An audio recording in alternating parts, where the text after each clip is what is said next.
Battleground. Yeah, as World War One comes to a close, two army doctors who used to be childhood friends are stationed at the same military hospital where heavily wounded soldiers arrive from the front. One is set on sending them back as soon as possible. The other has a very different approach. There's also a nurse that arrives that they know, and I feel like this movie just kind of meanders around and never truly gets interesting to me. Kev, how do you feel? I'm not gonna lie, I actually don't even remember much of this movie because That's what I you, thought. you know, I'm not one to take note. I very much watch all the movies, and I surprisingly remember a lot of them. Last year I remembered quite a lot of them. Battleground is just one of those movies that I was like, I believe it was just solidly made. I believe it had a solid story in terms of, you got two doctors. Actually, I do remember a bit of it. You got two doctors. Good One for of it you. is one of them is like, you are in too good shape.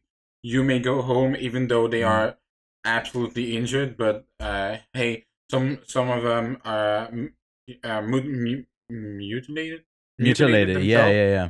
Yeah, mutilate themselves. And that one doctor kind of sees through the screen of just hey, I want to get out of the war. Please send me home. But Hmm. he obviously recognizes those traits and sends them back to the front. And then you got one doctor that actually kind of behind behind the screens actually helps the people get out of there. Some in pretty easy ways and some in pretty brutal and bloody ways. So I did think it was a solid movie. I just don't think it's anything to talk about really.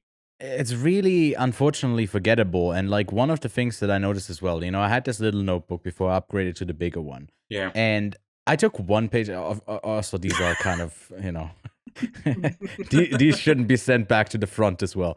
Uh, and I took one page of notes and then like Which literally is like nothing. little for you, yeah. And that's not a lot. I think then afterwards for the brutalist I took like 13. And Oh.